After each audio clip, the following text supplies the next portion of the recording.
नमस्कार दोस्तों, और एक बार पुनः स्वागत है आपका मेरे चैनल में देवभूमि हिमाचल से।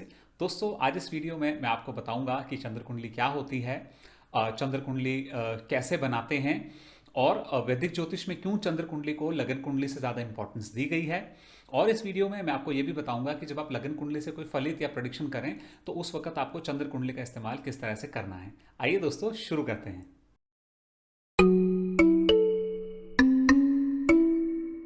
तो दोस्तों, सबसे पहले मैं आपको बताना चाहूँगा कि जो आपकी जन्म पत्री या जन्म कुंडली या कुंडली होती है, उसका टेक्निकल नाम लगन कुंडली होता है। तो जब भी मैं इस वीडियो में लगन कुंडली शब्द का इस्तेमाल करूं तो आप समझ जाइएगा कि मैं आपकी जन्म पत्री की बात कर रहा हूं। तो दोस्तों, सबसे पहले आप अपनी लगन कुंडली को खोलिए और देखिए कि आपकी लगन कुंडली में चंद्रमा कहाँ विराजमान है। जिस घर में भी चंद्रमा आपकी कुंडली में बैठे हुए हैं, उस घर को पहला घर मान करके आप अपनी पूरी कुंडली को घुमा लीजिए। घुमाने से मेरा मतलब है, जहां चंद्रमा बैठे हैं उसे पहला घर बनाइए और बाकी ग्रहों को उन उन राशियों में जैसे वो अभी हैं वैसे ही रख दीजिए। तो ये आपकी चंद्र कुंडली तैयार हो गई। अब दोस्तों, बात करते हैं कि वैदिक ज्योतिष में इतनी इंपॉर्टेंस चंद्र कुंडली को क्यों दी गई है। तो दोस्तों, अगर मैं क्लासिकल टेक्स्ट की बात करूं तो उनमें चंद्र कुंडली को लगन कुंडली के बराबर इंपॉर्टेंट बताया गया है। और कुछ परिस्थितियों में तो यहां तक कहा गया है कि चंद्र कुंडली का ज़्यादा अच्छा होना ज़रूरी है बजाय आपकी लगन कुंडली के। तो दोस्तों, मैं आज के परिप्रेक्ष्य में या मॉडर्न टाइम्स के हिसाब से आपको समझाने की कोशिश करूंगा कि ऐसा क्यों है। तो दोस्तों, सबसे पहले आप समझिए कि कोई भी प्राणी जो संसार में जन्म लेता है वो दो लेवल पर दुनिया को एक्सपीरियंस करता है। एक फिजिकल लेवल पर और एक मेंटल लेवल पर। दोस्तों, फिजिकल लेवल से मेरा मतलब है कि आपका ये फिजिकल शरीर और आपकी 5 इंद्रियां, इनका इस्तेमाल करके आप जो जीवन को जीते हो, ये फिजिकल लेवल के अंडर आता है। जैसे फॉर एग्जाम्पल, आपका एक फिजिकल शरीर है दोस्तों, आप चाहते हैं कि आप निरोगी रहें, स्वस्थ रहें और खुशी का अनुभव करें। वो करने के लिए आप क्या करते हैं? आप अच्छा खाते हैं, आप एक्सरसाइज करते हैं, आप घूमने फिरने जाते हैं, आप अपने आप को एक्टिव रखते हैं और अपने शरीर को सारे सुख और सारे साधन देने की कोशिश करते हैं। और इस सुख साधन देने की प्रक्रिया में आप कोई ना कोई ऐसा प्रोफेशन चुनते हैं जिसमें आपको ज़्यादा से ज़्यादा पैसा मिले। क्यों? क्योंकि आपके पास जितना ज़्यादा पैसा होगा उतना अच्छा आप खा पाएंगे, उतना अच्छा आप आराम कर पाएंगे, उतने अच्छे माहौल में रह पाएंगे और उतना अच्छा ट्रीटमेंट आप अपनी बॉडी को दे पाएंगे। तो दोस्तों, इस तरीके से अपनी फिजिकल बॉडी को जो हम ट्रीट करते हैं ना, ये फिजिकल लेवल के अंडर आता है। ये हमारा दुनिया के साथ फिजिकल इंटरेक्शन है। इस शरीर के साथ हम जो भी करते हैं अपने जीवन में, वो फिजिकल लेवल के अंडर आता है। दोस्तों, इसके साथ जब हम फिजिकल लेवल पर अपनी लाइफ को जी रहे होते हैं तो उसी वक्त सेम समय पर हम मेंटल लेवल पर भी अपनी लाइफ को जी रहे होते हैं, जिसे हम पॉपुलरली कहते हैं मानसिकता या मेंटेलिटी। अब हमारी जो मेंटेलिटी होती है दोस्तों, वो हमारी इंडिविजुअल एक्सपीरियंसेस के आधार पर डेवलप होती है, ना कि हमारे फिजिकल एनवायरनमेंट के आधार पर। जैसे फॉर एग्जांपल, दो बच्चे जो एक ही माता पिता की संतान हैं, उन्हें बचपन से लगभग एक जैसे रिसोर्सेज, एक जैसा प्यार, एक जैसी केयर और एक जैसा माहौल मिलता है। लेकिन आप भी जानते हैं कि जब वो दोनों बच्चे बड़े होते हैं तो अपने माता पिता के प्रति, समाज के प्रति, देश के प्रति और दुनिया के प्रति ना उनकी मानसिकता बिल्कुल अलग होती है।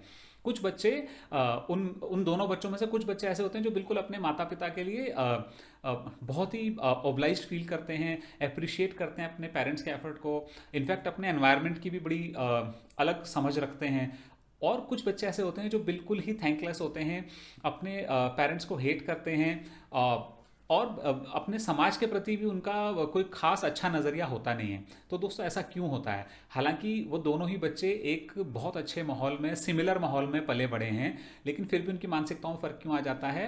क्योंकि उनके इंडिविजुअल एक्सपीरियंसेस जो रहे हैं सोसाइटी में, वो बिल्कुल डिफरेंट रहे हैं। अब दोस्तों, ये कैसे तय होता है? ये आपकी चंद्र कुंडली से तय होता है।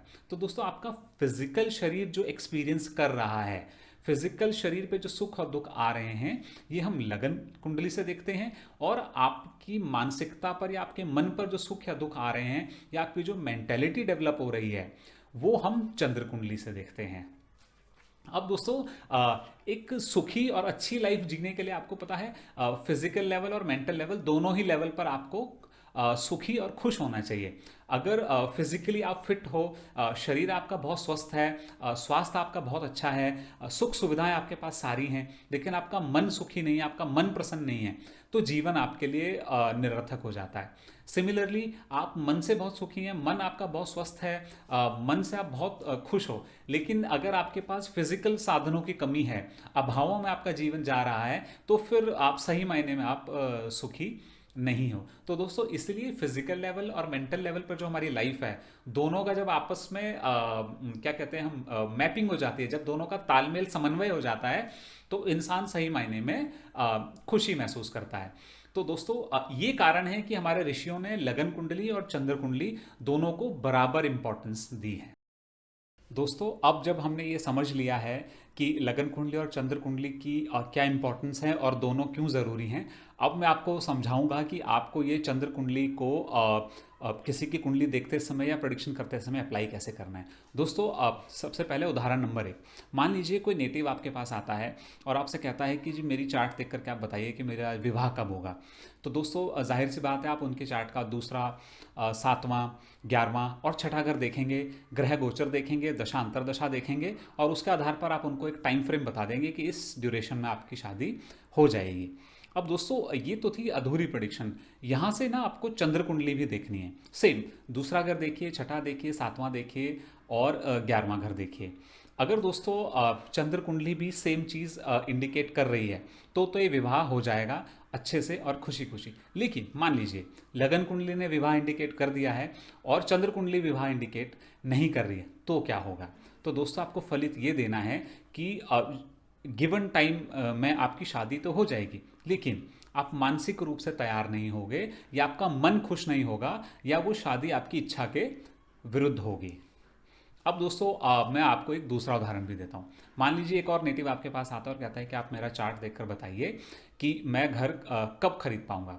तो अगेन आप वो चार्ट बनाएंगे, आप चौथा घर देखेंगे, छठा देखेंगे, 11वां देखेंगे, 12वां देखेंगे, ग्रह गोचर देखेंगे और दशा अंतरदशा देखेंगे और उसके बाद आप उनको नेटिव को बताएंगे कि इस टाइम फ्रेम में आप घर खरीद पाएंगे। अब सेम चीज़ आपको चंद्र कुंडली में भी देखनी है। अब मान लीजिए कि चंद्र कुंडली भी सेम इवेंट रिफ्लेक्ट करती है, तो आप उनको बोल दीजिए कि हाँ आप घर ले पाएंगे और खुशी खुशी ले पाएंगे। लेकिन अगर मान लीजिए चंद्र कुंडली ने डिनाई कर दिया और लगन कुंडली ने ओके कर दिया, तो आप उनको बोलिए कि हाँ आप गिवन फ्रेम ऑफ टाइम में घर तो खरीद पाएंगे, लेकिन आप मानसिक तौर से रेडी नहीं होंगे, आपका मन आपके साथ नहीं होगा। मतलब आप जो घर खरीदेंगे, ये जो डिसीजन होगा, ये जो काम होगा, ये आपकी इच्छा के विरुद्ध होगा। कहने का मतलब आप मेंटली हैप्पी नहीं होंगे। तो उम्मीद करता हूँ दोस्तों आपको ये समझ में आया होगा कि लगन कुंडली में कोई इवेंट देखने के बाद उसको चंद्र कुंडली में कैसे देखना है और फिर फलित कैसे करना है। दोस्तों ऑल इन ऑल लगन कुंडली इंडिकेट करती है आपके शरीर के साथ जो सुख और दुख आने वाले हैं, आपके शरीर के साथ जो होने वाला है, और आपकी जो चंद्र कुंडली है वो इंडिकेट करती है आपके मन के साथ जो सुख और दुख आने वाले हैं और जाने वाले हैं।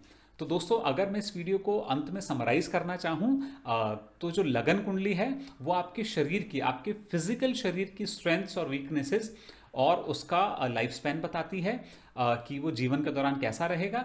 और जो आपकी चंद्र कुंडली है ये आपके मन की, आपकी मेंटल स्ट्रेंथ, आपकी मेंटल वीकनेसेस और आपका mental disposition through out the life time कैसा रहेगा, आपकी मानसिकता जीवन में कैसी रहेगी, वो बताती है। तो जब आप किसी को कोई भी प्रेडिक्शन दें तो लगन कुंडली में देखें, चंद्र कुंडली में देखें, उन्हें बताएं ये काम होगा या नहीं होगा और इस काम के होने या ना होने से उनके मन पर, उनकी हैप्पीनेस पर, उनकी मानसिकता पर क्या प्रभाव पड़ेगा। तो दोस्तों ये था मेरा छोटा सा विश्लेषण लगन कुंडली और चंद्र कुंडली को लेकर। उम्मीद करता हूँ आपको पसंद आया होगा। अगर आपका कोई क्वेश्चन है तो आप कमेंट्स में डाल दीजिए, I will try to address it. और दोस्तों इसके अलावा मेरा कोरा एक प्लेटफॉर्म है, QUORA, वहाँ पर मेरा एक फ्री एस्ट्रोलॉजी कंसल्टिंग करके चैनल है जिससे कोरा पर स्पेस कहते हैं। अगर आपका कोई क्वेश्चन है जो आप पूछना चाहते हैं तो आप वहाँ पोस्ट कर दीजिए अपनी डिटेल्स के साथ, मैं आपको वहाँ पर उत्तर दूंगा। तो दोस्तों फिर मिलते हैं आपसे अगले वीडियो में, तब तक के लिए जय श्री राम।